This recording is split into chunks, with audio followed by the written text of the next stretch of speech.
During the 1920s, Cleveland was a city on the rise. The population was booming, with new immigrants from around the globe joining the workforce that served the backbone of the city's industrial and manufacturing economy. The city's wealthy lived in the grand homes along Millionaires' Row and supported many new educational and cultural institutions. However, Cleveland was hit hard by the Great Depression of 1929. During the 1930s, city leaders worked to help its struggling citizens and raise the community's morale. The Great Lakes Exposition and the Republican National Convention were scheduled for 1936. Against this backdrop of a large city improving economically, one of the most prolific and gruesome serial killers of all time carried out his acts of horror, distracting the citizens of our city from the pride and prosperity of the times. 13 people were brutally murdered over the course of 4 years, beginning in 1934, all of them decapitated, most of them while they were still alive. Then, the murders ended as abruptly as they began. Although Safety Director Elliot Ness claimed to have solved the crimes, no suspect was officially identified, and no one was brought to trial. To this day, the Kingsbury Run murders remain one of the most sensational and intriguing unsolved crimes in our nation's history. Kingsbury Run is a prehistoric riverbed running from the flats, the area along the Cuyahoga River near Lake Erie, to about East 90th Street. Train and rapid transit tracks still run through the run, bordered on the north by Woodland Avenue and on the south by Broadway Avenue. Kingsbury Run was a dark, dreary, and dangerous place in the 1930s. The dispossessed of the Great Depression lived in appalling conditions, trash and filth dominating the makeshift hobo jungle that occupied much of the run. These people, most of them transients, often rode the rails to escape the brutal Cleveland winters, or simply to keep moving. The area just to the east of the run was known as the Roaring Third Police Precinct, home to bars, brothels, flophouses, and gambling dens. In this grim setting, the most notorious murder case in Cleveland's history would unfolded. September 1934, a young man found the remains of a woman in her mid-30s. The torso, with thighs still attached, but amputated at the knees, had washed up on the shores of Lake Erie just east of Bretonneux. Cuyahoga County Coroner A.J. Pierce noted that a chemical preservative on the skin which had turned it red, tough, and leathery. The subsequent search yielded just a few other body parts, but her head was never found. The woman was never identified, as soon referred to as being the Lady of the Lake. It wasn't until 2 years later that this find was included in the official killing total, and thus became known as Victim 0. It would be another year before the case began officially, and then it would be in another part of the city, the now infamous Kingsbury Run. September 1935, 2 teenage boys discovered the decapitated, emasculated corpse of a white male at the base of Jackass Hill, where East 49th Street dead ends into Kingsbury Run. The body, naked save for a pair of socks, was clean and drained of blood, with rope burns around both wrists. Coroner Pierce determined the cause of death had been decapitation. Fingerprints identified this victim as Edward Andrassi, a 28-year-old white male who frequented the Roaring Third. While searching the crime scene, police discovered a second body nearby, also decapitated and emasculated. It appeared to be covered with the same chemical preservative as the Lady of the Lake. This body apparently had been dead for at least a couple of weeks. The 40-year-old white male was never identified. January 1936, a woman discovered parts of a woman's body neatly wrapped in newspaper and packed in 2 half-bushel baskets. The baskets were left alongside the Hart Manufacturing Building on Central Avenue near East 20th Street. The rest of the remains except the head were recovered about 10 days later in a nearby vacant lot on Orange Avenue.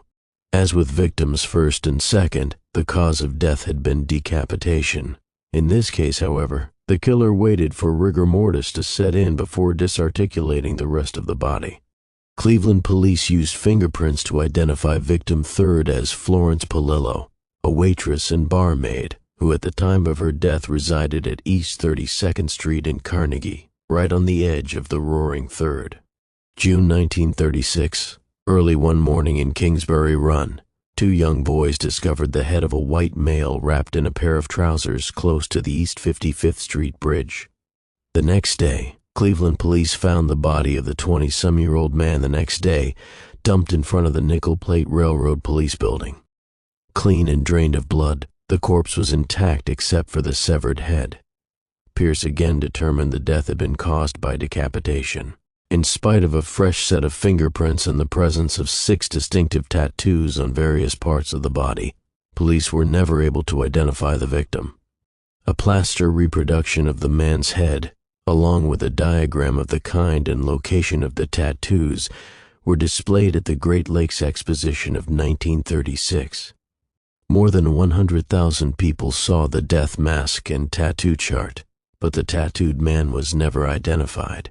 The original death mask, along with 3 others from the case, are on display at the Cleveland Police Museum.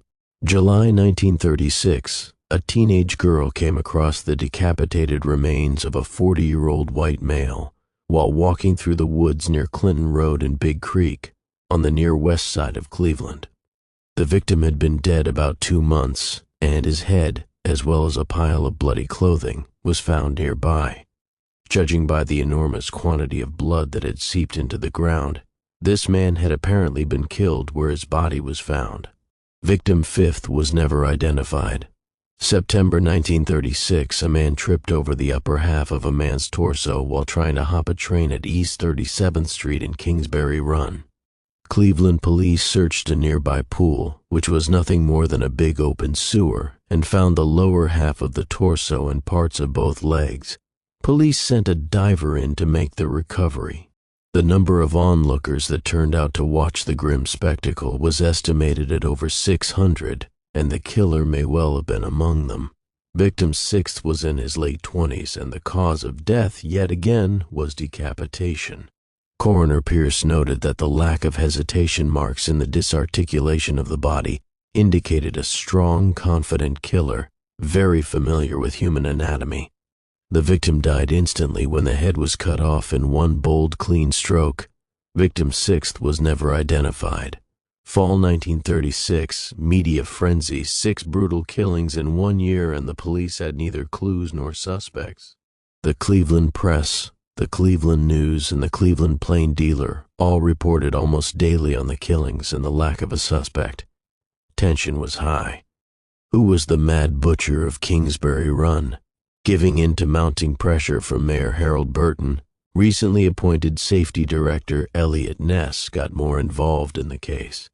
Coroner Pierce called for what the newspapers dubbed a torso clinic, a meeting of police, the coroner, and other experts to discuss information and to profile someone who could be responsible for these gruesome killings. The police department put detectives Peter Murillo and Martin Zalewski on the case full-time.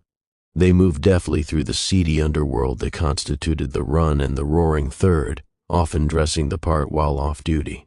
By the time the case had run its course, the two had interviewed more than 1,500 people, the department as a whole more than 5,000. This would be the biggest police investigation in Cleveland history. The November elections returned Harold Burton as mayor, but Coroner Pierce was replaced by the young Democrat, and now legendary Samuel Gerber. Gerber's fierce dedication to medicine, coupled with his law degree, put him at the forefront of the investigation. February 1937, a man found the upper half of a woman's torso washed up on shore east of Bracknell. Unlike the previous victims, the cause of death had not been decapitation. This had happened after she was already dead. The lower half of the torso washed ashore 3 months later at about East 30th Street. The woman was in her mid-20s. She was never identified.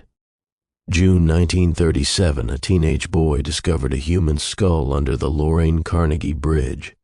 Next to it was a burlap bag containing the skeletal remains of what turned out to be a petite black woman about 40 years old. Dental work allowed for the unofficial identification as Rose Wallace of Scoville Avenue. Police followed every lead they had on her. They led nowhere.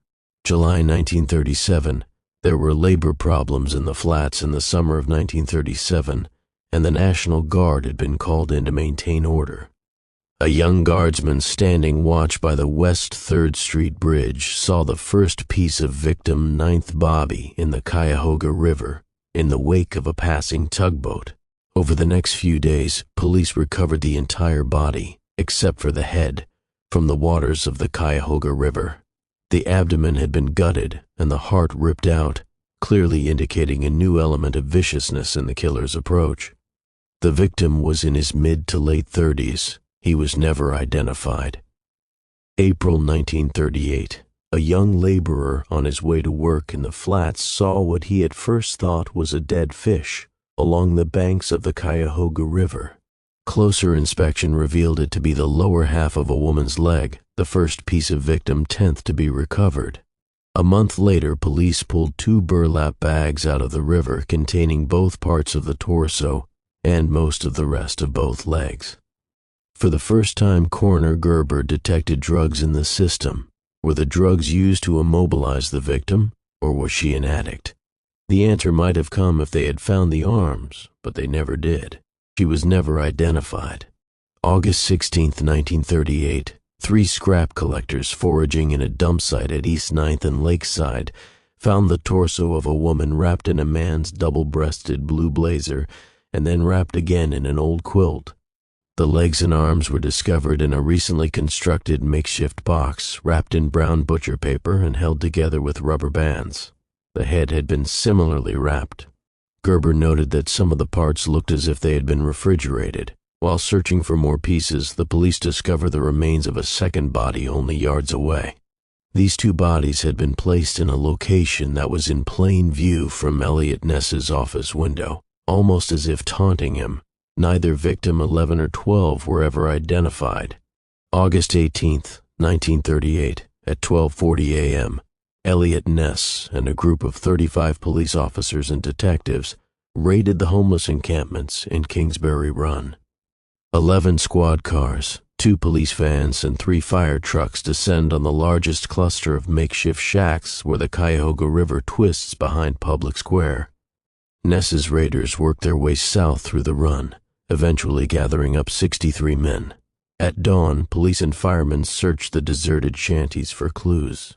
Then, on orders from Safety Director Ness, the shacks were set on fire and burned to the ground. The press severely criticized Ness for his actions. The public remained afraid and frustrated. Critics said the raid would do nothing to solve the murder, and they were right. July 1939, County Sheriff Martin O'Donnell arrested 52-year-old Bohemian bricklayer Frank Dolezal for the murder of Flo Polillo. Dolezal had lived with her for a while, and subsequent investigation revealed he had been acquainted with Edward Andrassy and Rose Wallace. His confession turned out to be a bewildering blend of incoherent ramblings and neat, precise details, almost as if he had been coached. Before he could go to trial, Dolezal was found dead in his cell. The 5'8" Dolezal had hanged himself from a hook only 5 feet 7 inches off the floor.